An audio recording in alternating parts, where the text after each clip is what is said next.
Hello, everybody, and welcome to another great episode of My EdTech Life. I am so excited to be here with you all this beautiful Friday morning, wherever in the world you may be, whether you're here in the US, maybe you may be overseas. If it's evening for you, thank you so much for making time out of your day to be here with us.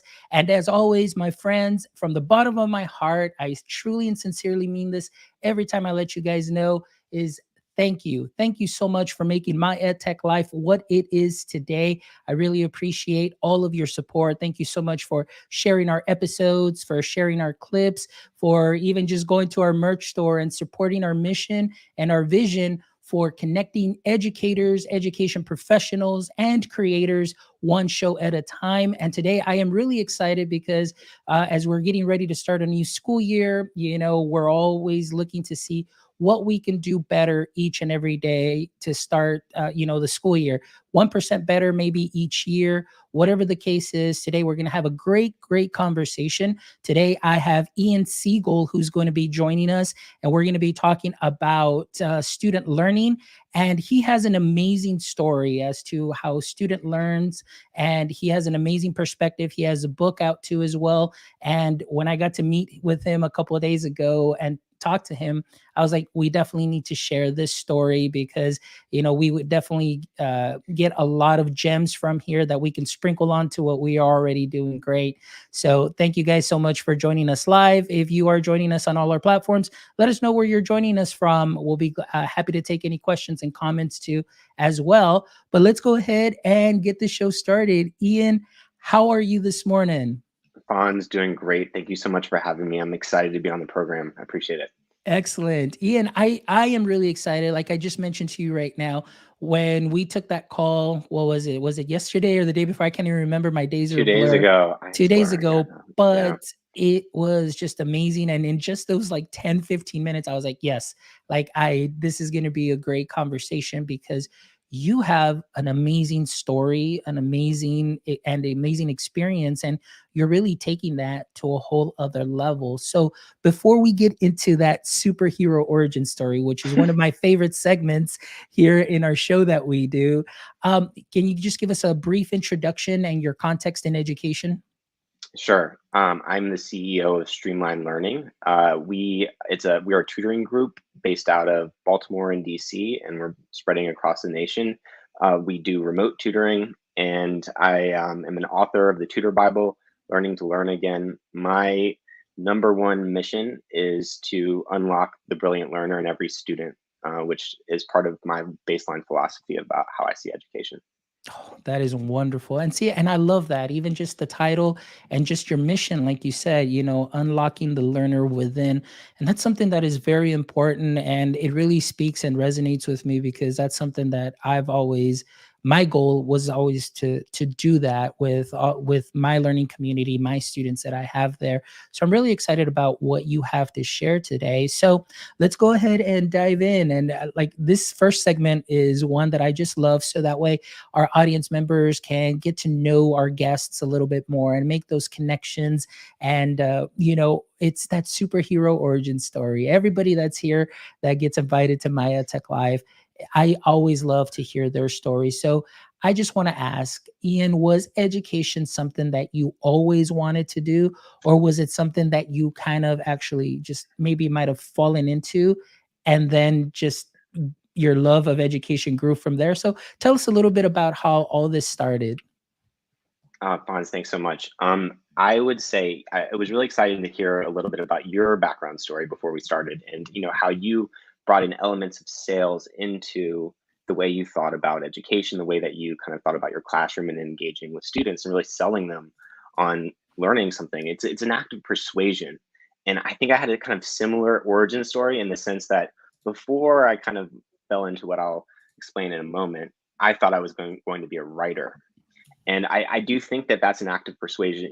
That's really kind of where I'm coming from. Is I really enjoy the idea of persuading someone, is especially for their own good, to help them really kind of like take advantage of their own potential, and that's like the end goal of the persuasion. So that really kind of spoke to me once I landed in it. But that's definitely something I wasn't anticipating. I wasn't thinking, tutoring. that would be a profession. I was going to be a writer, a novelist, but and I think that's still in store. And obviously, I did write the Tutor Bible, so um, playing into that a little bit.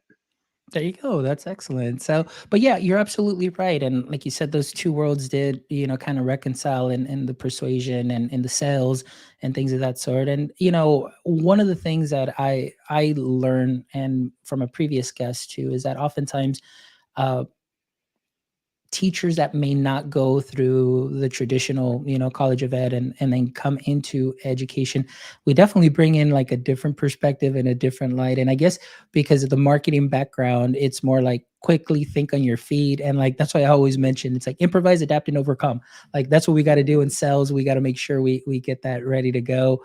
And then here with writing, I think writing is so powerful because of the power of words to be able to understand something or take something that's difficult and make it, in a way that is easy to understand. And, you're persuading through that. That's something that's great. And of course, we're going to be talking about your book that you wrote, but I want to learn a little bit more about that tutoring process and the way that you kind of started honing in your skills.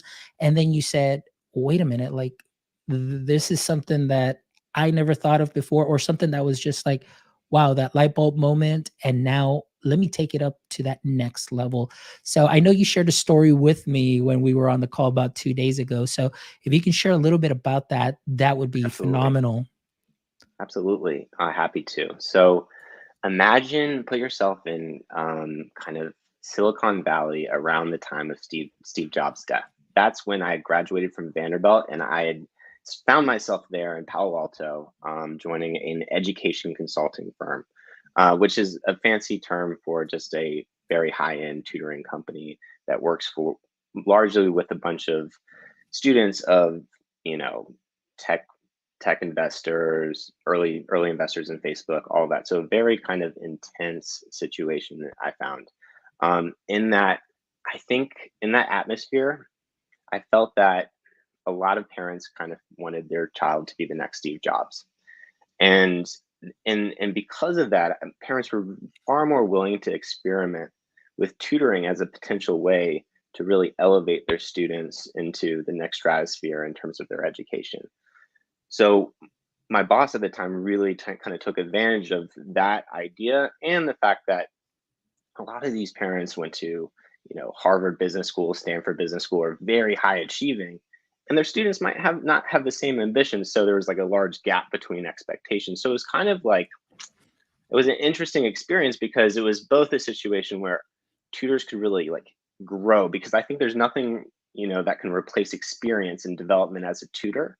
And at the same time, we saw incredible results with students, partly because parents could pay for multiple hours per week for students and all that. So it's a very unique window into a certain kind of education. But I mean, in that process, I would say your typical learner, which I would say is a bad learner, in terms of my upbringing, and not no fault of teachers, because I had incredible teachers throughout. I was so lucky in high school and college. I had incredible teachers and professors, but I kind of felt like the system itself with school trapped me in this kind of cycle of self judgment, where like everything I was learning was really about like getting a grade, which was really about a source of affirmation. So like I was really using the world as a source of affirmation, like using it to like basically a source of like accepting me, as opposed to like thinking of education as like, oh, I should be accepting the world. Like that's the point. And so like in that context, I was like starting to feel more confident because I was like, wow, this modality really can get some crazy results. Kids like going from like the 33rd percentile of reading to like the 95th percentile over like 8 months, like crazy results when you really can just feel exactly where a kid is and then like ask the right questions so that they arrive at some new understanding. And then the beauty of tutoring that's tough to do in school is this idea of integration, where you really kind of put the kid on the spot and ask those critical questions to make sure that the mastery is universal and it's part of them, as opposed to conscious recognition. Oh, where'd that go after the unit test? So it's like a lot of times in tutoring, I feel like we're making up for that. So I was getting excited, but I was also kind of self-focused. Like imagine me really liking persuading people, and I'm like, wow, I'm good at explaining things. But gradually I realized the more I explain and the better I explain, the less chance the kid has to like actually remember it, because it has to be challenging in order to stick. And I was like thinking about that and how like so many students have straight A's because we're worried about, putting them in a position where they don't have the right, self-esteem. But at the same time, what I see is if I can really, what I started to find out is if I can really kind of create a safe space for students, they can like get half of, any set of problems that's wrong and be like, hey, that's all right. This is a real challenge, but we're in a vacuum. And so all these things are happening. And I'm still thinking, I'm going to be a writer. I'm going to be a writer. But then one day I started working with I get this 7-year-old who I don't, I guess is IQ's off the charts. You people would call him, I guess, a genius. And at the time, my boss is purporting me as like the best reading and writing tutor in California, um, billing me at a really high rate at the time, higher than I had been billed at before. And and I'm just, just out of college thinking, okay, I guess I'm the best. I'm like, in this kind of deeper set feeling of self-judgment. I show up, the dad explains like, I'm a genius, my 2 kids are geniuses. I'm like, okay, sure, that's probably damaging to say to your children, and like, kind of defensively saying like, yeah, you're not that smart, blah blah blah. But very quickly I realized it's more of that Goodwill Hunting situation where the student, who I'll call Chen here, he would read like 4 to 5 pages in a minute. I would test his comprehension. It was like nothing. He would know. And the thing that I noticed so really like just it was striking to me is that he looked up every word he didn't know. English is his second language. He was reading at a 8th or 9th grade level as a 7-year-old, and just kind of double his age basically. And he would systematically look up those words. They would be integrated into how he saw the world moving forward because he kind of had that ability to do that. And I was like, oh, this is what learning is. It's like you keep on adding frameworks by actively chasing the unknown. And if you do it earlier, like Chen did, you become a genius because you're doing it at the same time. Neurons are like a million neuron connections are happening every second. So you're in a learning state and moving. And I was like, so this is happening. And then one day, the fact that I haven't been looking up vocab words my whole life and using context clues and using kind of like that as a source of self-judgment, it was like, oh, I'm already supposed to know this. That I end up teaching Chen the wrong definition of the word flank. One day we would encounter flank, and I am convinced because I watched Braveheart and I thought a flank attack meant, attack from behind, but it's really just a side attack. And I'm explaining to Chen, yeah, it's from behind. His dad walks by, thinks that flank does not mean from Chen, it means from the side. Very quickly afterward, I lose kind of trust in relationship. Tutoring became more and more inconvenient for the family.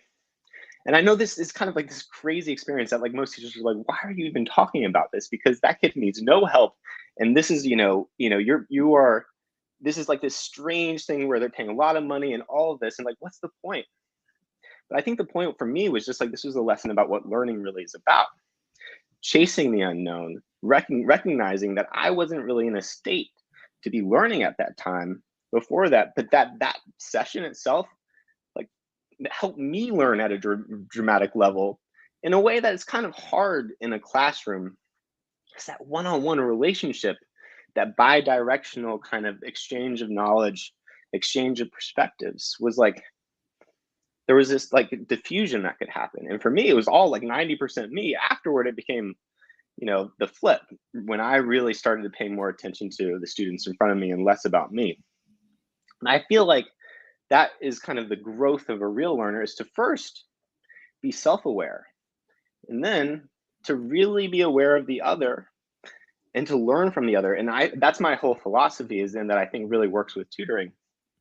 The fastest way to learn is find someone like Chen from across the world, completely different from you, and then learn to communicate with them and then see what happens.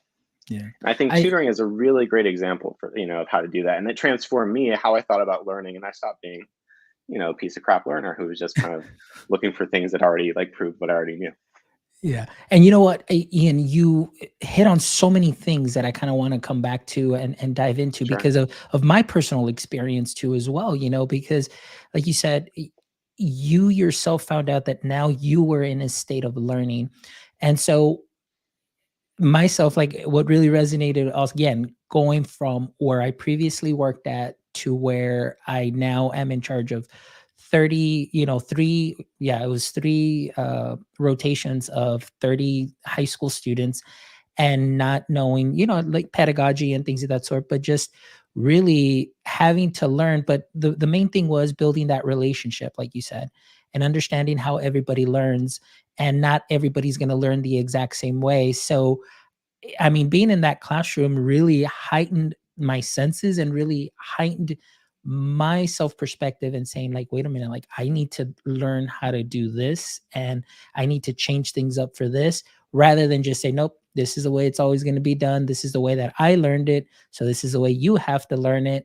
And then you are not allowing students to kind of experiment, to view, to learn. And most importantly, one thing that I love that you said is to learn from each other. So you yourself, being the tutor, ended up learning from Chen as well, in the way that you were observing how he was looking up words, and as he was reading, because he just wanted to know that knowledge and make sure that everything is fine.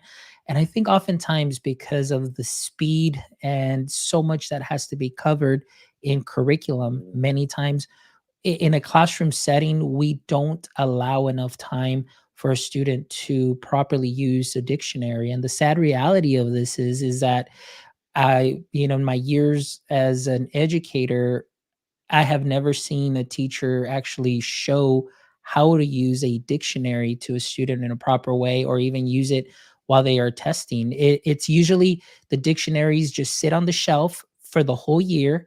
And then when it comes to test time, the students that may need that additional support, they're like, oh, okay, you guys get dictionaries, but I don't know how to use it, and they've never had that experience. So that right there, being able to practice that, making those observations, was something that was great that you said. The other thing was that really resonates is the whole thing with grades. I had a previous guest, David Franciosa, and we talked about going gradeless, which doesn't necessarily mean like, hey, we're not going to give grades, but it's less the conversation is less about grades and more about the learning. And I think that that is something that is very helpful in the classroom setting. And I know my last 4 years really helped out, where it's not like I'm just giving A's, or the students are, or, just preparing the kids for the test. But one thing that you mentioned was, we want to prepare them with that learning that is not going to be good just for that 3 hour moment at the end of the year, when they take the test. But it's something that they can take with them, internalize it, and use it in a cross curricular way year after year. So, with this experience and what you just shared, I mean, you hit so many points that for me have been very near and dear in my practice, and that I still continue to learn, because again, as technology evolves, I we need to be those active learners such as you are, and then you discover new ways and new things.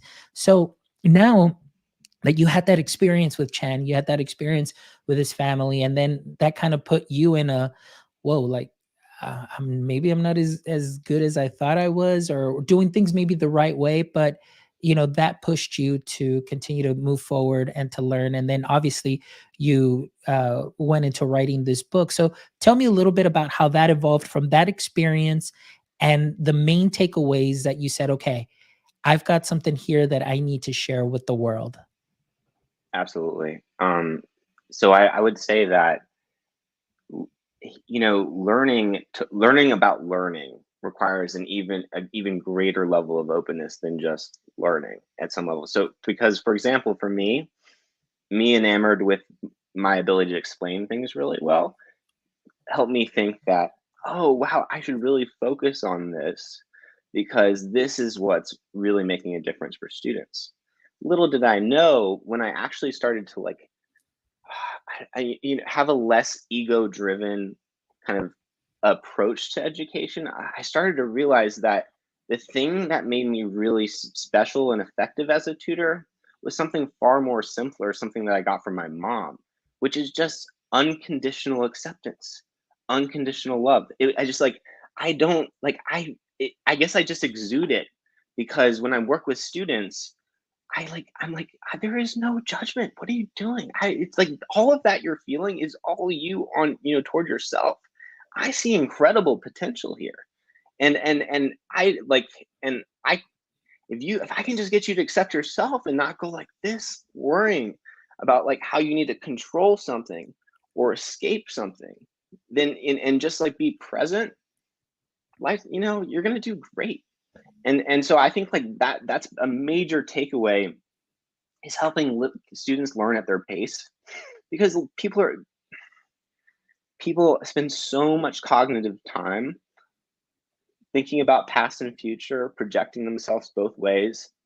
And I think it's harder to tell maybe in a classroom where you're kind of managing, I imagine, manage like the entire class, and you can kind of tell, oh, that kid's checked out or all. Yeah. But even the ones who are like, I'm finding the ones who are like the straight A, like attentive students, the one-on-one relationship, and you put the SAT in front of them, the ACT, things that I think, in an ideal world would be like, yeah, whatever, it's just some reading and math, no big deal. We're like talking about these as like, oh, so unfair. It's like, I mean, if our education could change in the way at the same pace as everything else, I don't, I think unfair, we'd be looking down at that test saying like, hey, we should make it a little bit harder, geez, kind of thing. Like that's how I'm experiencing from a one-on-one situation, because when students work with us, they're like, oh, I'm not going to judge myself so much because like I'm focusing on the right variables. Like, I get asked 100 questions each session. This is kind of a critical thinking, integration test, like mastery test, right? And then they get worried about like, like they judge themselves. But I'm like, how do you get asked 100 questions, even with the best teachers, over the course of even like a semester in a single class? Like, and the questions where it's like, you know where the kid's at and it's going to push them forward, but it's like, that's tough to ask because that's going to give it away for the other student, or it's not going to be enough. And it's just like you're averaging out kind of like how you're talking to the class. And so I do find with tutoring that you really get this crazy bend in performance for two groups of students in particular, which are students with learning differences and students who are like very bright and have like high abstract reasoning skills and all that. Because there's this, you just push the accelerator in ways that like, and again, like I had some incredible teachers, but I just felt like the structure is just like so stressful to be able to like do what you want to do with so many kids. I find even with like a one-on-one situation, I'm like, I'm having trouble getting this kid to be present. And it's like, and I'm like, in my 30s, and I'm like imagining I'm in high school. I'm like, I can't imagine a better person to be present with. I'm like, this person is like, cares about me, is like, completely invested in what am I thinking next. And they're like, anxiety here, distraction there. And I'm like, I wonder what's going on in school, because if this is happening here, where I'm like telling stories, asking all the right questions, and still, and then to me, I started to realize, like, so this kind of like indirect insights of the Tutor Bible is just that like learning just happens when the brain is in a learning state, which is not a survival state. And that's where it's kind of open to new mistakes, open to mistakes, open to new information, because like new information is a stressor. You're not already ready for that new information. So you're like, whoa, what's this? Or a new framework of understanding and all that. But like, so if you're in like a nurturing learning environment state, you're like, oh, okay, this is that. Let's see if we can kind of look at it over here and kind of integrate it into our understanding. But if you're already in a stress state, which I find most kids are, it's like, is this gonna make me look stupid? Is this gonna keep me from going to college? You Mhm. know, it like what is this? That's, you know, Yeah. especially when we put the SAT or ACT kind of behind it, where it's like, whoa, you know. But you know, one on one, it's kind of like a therapy session, and Yeah. eventually kids just get over that and figure And out what it is. And I love what you said there because obviously, I think that's where classroom culture comes in. And I do realize, like you said, there is a lot of stress and seeing this year after year, towards, and I always call it testing season from January all the way to the end of the year. I see students like their stress levels, they're frustrated because up until that point, they always keep being told, no, you can't do that. You don't know how to do this. And you keep extra tutoring sessions, you're getting pulled out, you're doing one-on-ones, and it's the same thing, drill, drill, drill, but it seems like you never ask them like, hey, how are you doing? Hey, how have you been? How are things going? Because you don't know what additional stressors they may come with, because obviously not everybody's dealt the same cards. So at least in my experience, I've always taken that into account and always made an effort to say, okay, this is where we're at. And if I see a student that's kind of stressing out, doing that, it's like, hey, let's just have a talk. Let's, go for a walk, relax and everything. And just to kind of, allow them to release some of that anxious energy, nervous energy, and then just come back and then we can go ahead and catch up. But in the end, we were learning together. And that's the great yeah, thing, that at all different levels you had, of course, you had the high achieving kids, you had the middle of the pack kids, and then you had the kids that were needing a little bit of additional support.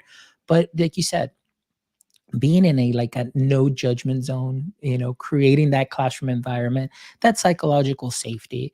And like you said, you're seeing it with one-on-one where they come in with these stress levels and, I can't answer this. Like immediately, I think the switch is, well, that's it. I'm going to fail the state exam, or that's it. I'm not going to get my master's score. I'm not going to get my, approaches score.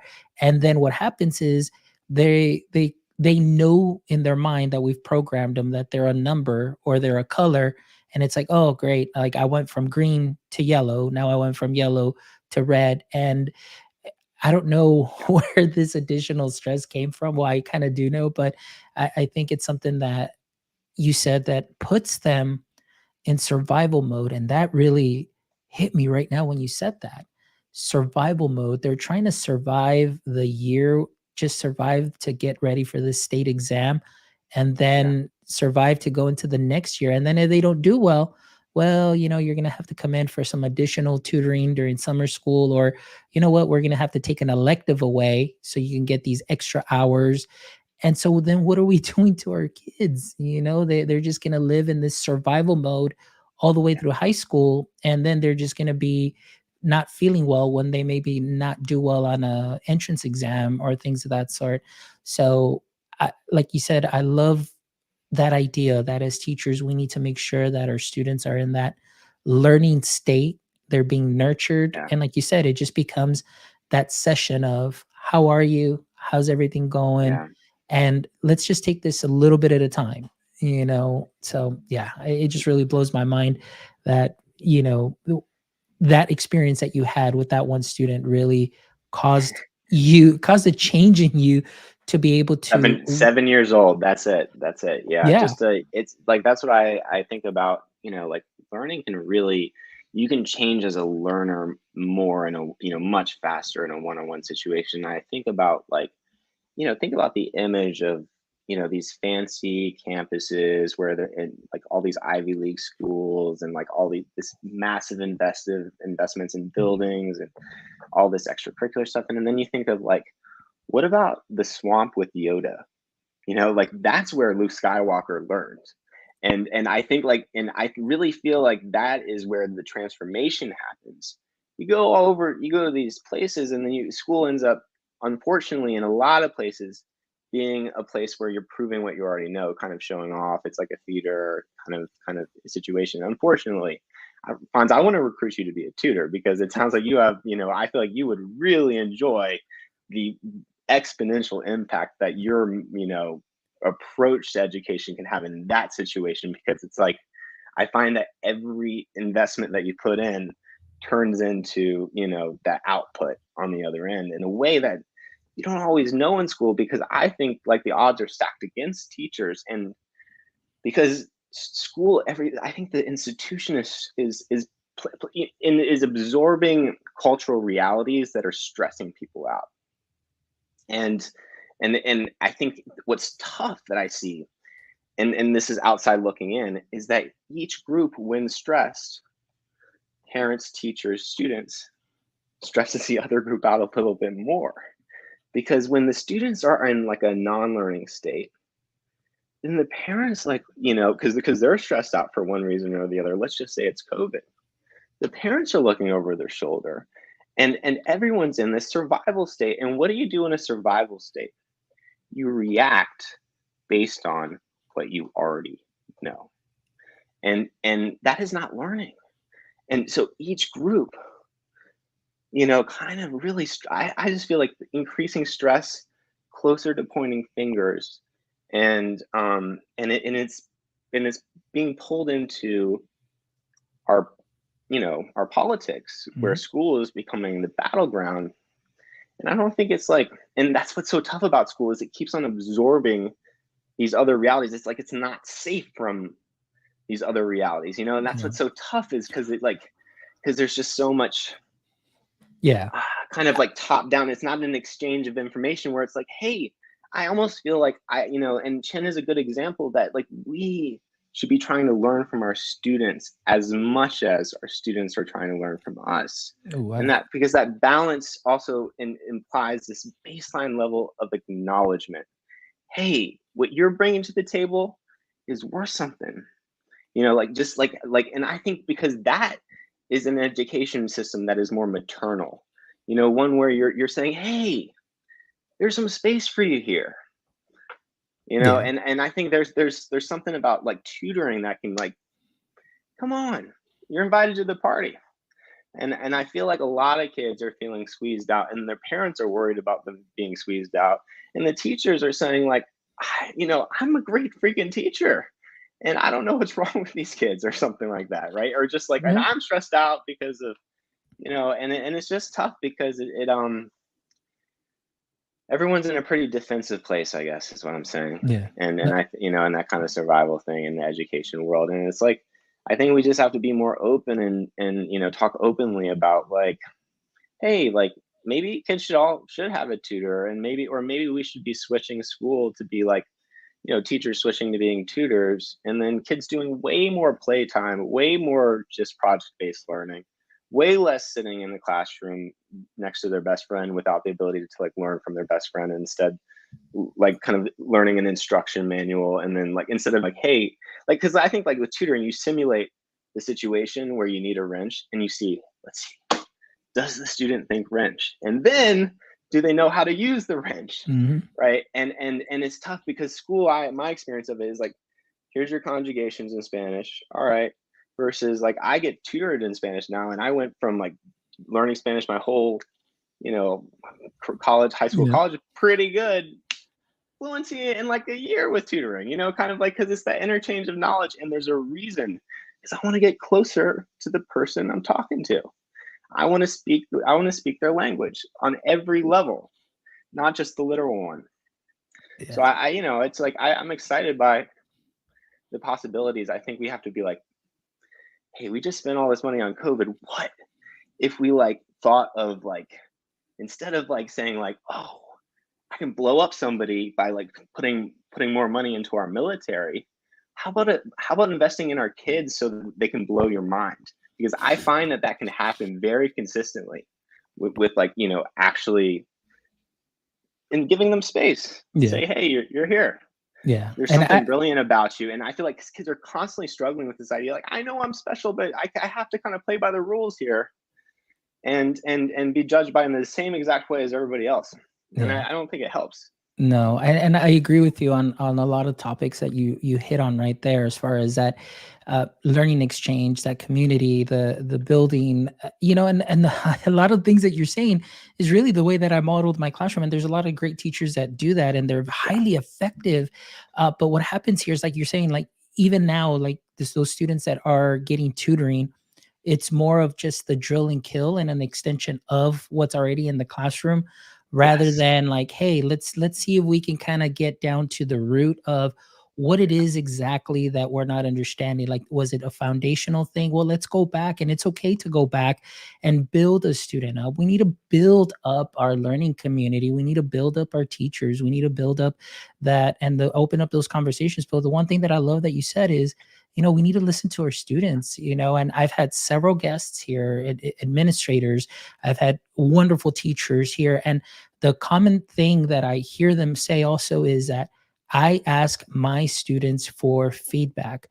And so that could be very scary for a teacher, asking a student for feedback, because, you can think like, hey, I'm doing my job. I'm doing what I need to do. My students are doing great and so on. But is that your perception of it, or is that like everybody's perception of it? And sometimes when you get that feedback, you realize like, yikes, I need to work a little bit more on this and working on that, so you can build up that learning community. And I think it's just that, one of my friends, Josh Tovar, always says it's that connections before content. It's so Yeah. important to do that. And so, Ian, I just want to ask you, I know we're talking about what is going on, well, a little bit about your book, but if you can maybe just give us, maybe just in your level of expertise, like maybe 2 tips that can help, either a tutor one-on-one when you're doing a session, or something that a teacher can implement that you see would be something effective within their practice.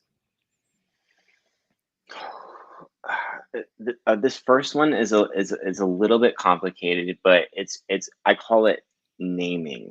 And what I mean by naming is really kind of spending the time to listen to your students long enough to identify something that truly is unique and special about them, and then naming that.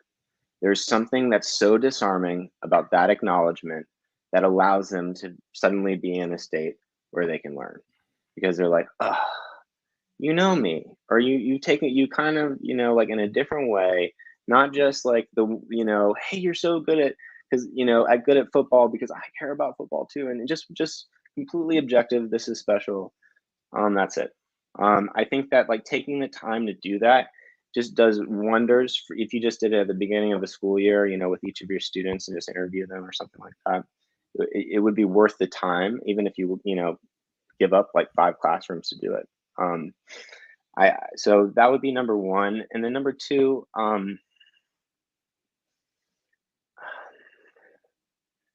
learning happens when you pay attention to what you're not conscious of, which is very kind of ironic, right? It's like it's so people spend so much time worrying about what they're already conscious of. So it's in like really working on that and worrying within that framework. But the whole point is that we all have an Achilles heel, which is that we're not conscious of everything. So with that in mind, you have to know that the one-on-one relationship you're in, whichever it is, maybe romantic partner, maybe there's a tutor-student relationship, whatever, that the best person to help you learn is not you in terms of pointing out like the direction to go next, but the person you're with who's seeing you, because the only way you can see yourself is in a mirror, and that's a static image. You need a dynamic mirror, which is the person who's sitting across from you. And in that space, they can ask you the questions to help you realize what you were missing, right? Not tell you directly, because you're going to get defensive, but ask you the question so that you can learn yourself. And that giving someone the space to do that is really what people need. That was awesome. I love those 2 tips. And I mean, the first one, I mean, it's a no, well, it should be. I mean, at least I think it should be a no-brainer. But those are the ones, that's the main tip that really helped me. But this second one really hit in that sense that, you really, you may see yourself a certain way, like you said, but other people will see those things that you're missing. And I love that whether it's that tutor or tutor student relationship, to be able to ask those questions, have them think and have them reflect. And like you said, even within our friends and our circle of friends that we have, that they can help you out by reflecting and thinking about what it is that you could be missing. Man, those are two great tips, Ian. Thank you so much. I really appreciate that. And Absolutely. we're getting ready to kind of wrap up our show, but this is one of my favorite segments here, where we kind of just wind down the show. And a lot of people, they love this question. So Ian, I know we talked about this a little bit, just so you can kind of think about it 2 days ago, but in the current state of education, what would you say is your current edu kryptonite? This answer, and I'm sorry for this, this is going to probably require another interview in the future because we didn't talk about this at all. But it's something that's 2 to 3 steps before what a lot of people are thinking about with education, which is neurotoxins. I think that my experience, personal experience, and also kind of what I understand from current medical literature is that our environment, especially indoor environment, is affecting us way more than we realize. Because our genetic, like the way we're designed is we don't really like pay attention to what's going on in our bodies until it starts to get to an alarm. But our bodies are constantly like changing, like the expression of our genes are constantly changing based on this immediate surroundings that we're in, the bacteria, the kind of, and a lot of people during COVID are coming back home, spending way more time indoors and talking about being so anxious and depressed and distracted. And I agree that, like, the loss of social, like contact and all that plays a huge role in that. But my experience, though, directly, and I had a very significant health experience around living in a house with terrible levels of black mold. But it is the neurotoxin. I mean, it's a low grade situation that kind of pushes you into low grade fight or flight mode, which I think, that's anxiety and ADHD. It's like kind of a modern version of fight and flight that is really playing a role in everyone who's involved in education, whether it's students or teachers, more than people might actually realize, because indoor air is 8x more polluted than outdoor air. And it's just something we got to think about. Kind of out there, but that's definitely what I feel. Yeah. All right. That's really good. I can see a little bit of that happening. And as I'm reflecting and as you were talking, I was like, a lot of that kind of makes sense. I mean, just getting outside, outdoor play, getting some sun, some natural vitamin D, and allowing students to just really go outside and release some of that energy, some of that anxious energy that they may have, and things of that sort. I can Or definitely just see even that. or even think about what we're as humans evolved to do. Like most of human, history, we're in non-permanent structures, Mhm. moving around, kind of all that, exploring new spaces. I think it had a lot to do with why we're such good learners, at least initially. And then we start to like settle down, and like there's all this stagnant mold and all this stuff that comes up, and then it's kind of like we kind of become stagnant as learners, is basically my experience of it. Yeah. It's just like the manifestation of the kind of what's happening Yeah. in your house. It's wild. Yeah, Yeah. it is wild. I like that. I like the that's going to be a pretty good soundbite right there. I love what you said there at last. All right, Ian. Next question. Yep. If you could have a billboard with anything on it, what would it be and why? I'm not gonna, and I'm nothing new here. Just unconditionally accept yourself.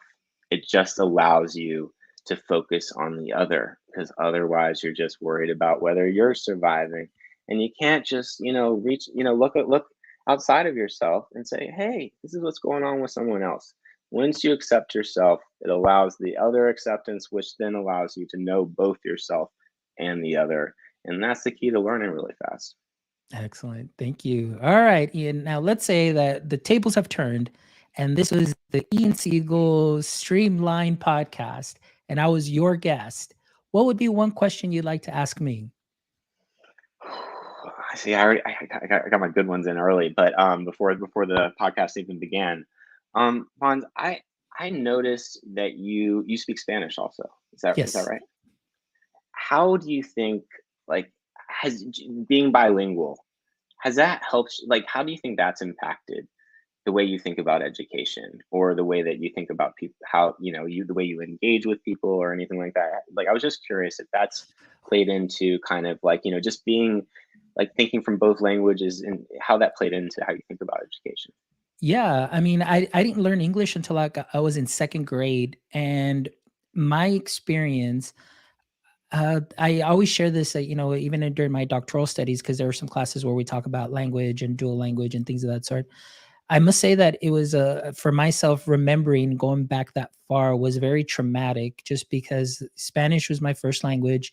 Then I learned English, but the fact that when I realized, like, oh my goodness, I'm bilingual, well, I didn't think about that at that time, but it was a little bit traumatic in the sense that being an only child and having parents that did not speak English at all whatsoever, and to have to be a language broker at the age of 7 and 8 was very traumatic, Mm, because you're in a place where people are speaking English, and because my parents don't know the language, they just assume, like, hey, you know it, like, what are they telling you?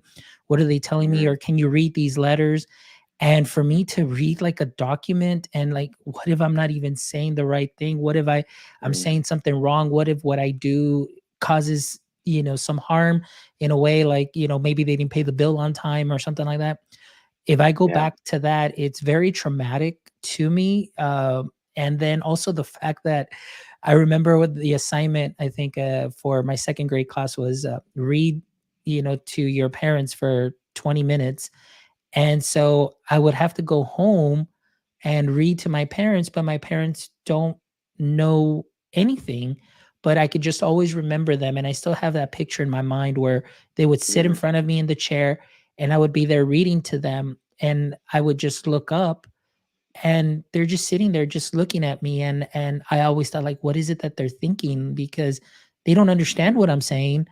And later on, I'm sure that I explained it to them in Spanish, but it mm, was something that's interesting to me, to say the least, in that experience. But being able to have that bilingual superpower, at least in my demographic area, really helped out a lot in yeah. building that community. And especially when we had students that came in, not just Spanish speaking students, but even students that would come in. I had students that came in from Israel. I had students that came in from Korea, Japan. And I could relate to them because they felt they didn't talk. They were so closed off because they didn't understand the language. But then going back to my experience, I was like, hey, I know what you're going through. And I was able to reach out to them. I was able to make them feel comfortable, make them feel safe. And Mm, then I got to learn their language too as well, because what I would do is I would go and figure out and make take it upon myself to learn some of the basic phrases. And then when I would come in the next day and be able to speak to them in their language, and they saw that I tried, they were just like all mm, smiles, and yep. that changed, and opened up and made that connection. So, yeah, Wow. it's definitely helped out a lot, that understanding where students may be coming from and meeting them where they're at and building those relationships, which is really what we talked about today a lot, that through your Oh, experience as well. absolutely.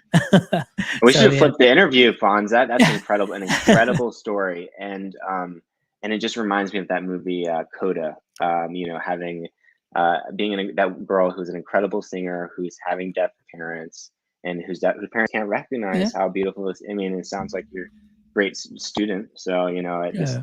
again, and kind of going back to that acknowledgement, and instead the parents needing to survive based off of you, instead Mhm. of like complete flip roles. So I think it's incredible, an incredible story, and very, very interesting. Thanks so much for Thank sharing you. that.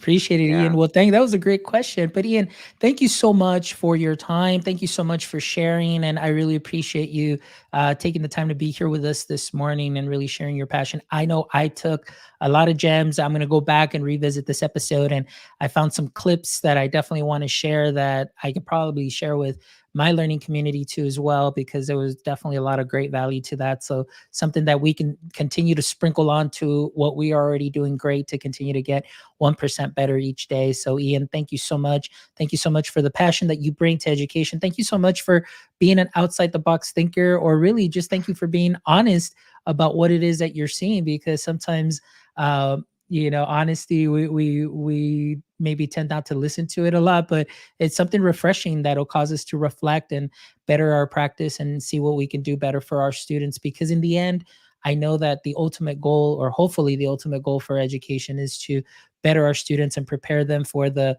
31st century, no longer the 21st, but the 31st century. But we all see things in a different light and a different way. But if we can just bring all our perspectives together in one vision for the success of our students, and that would be great. But thank you for the work that you're doing. I appreciate you all. And to all our audience members that are watching live, thank you so much for joining us. Those of you that are catching us on the replay or the re-listen, as always, thank you so much for all of your support. Please make sure that you visit our website at myedtech.life, myedtech.life, where you can check out all our previous guests, all our previous episodes. You can watch them on YouTube. You can go ahead and listen on your favorite podcast player. Also, please, guys, don't forget to visit our merch store. We've got a merch here that you can go ahead and buy. So we've got our new My EdTech, right here, My EdTech Life merch that you can practice. We've got caps, sweaters, hats, and all that good stuff. And all of that, guys, just goes to continue to support our vision for connecting educators, education professionals, creators, one show at a time, to continue doing what we are doing. And we just definitely thank you all for your support. And as always, my friends, until next time, don't forget, stay techie.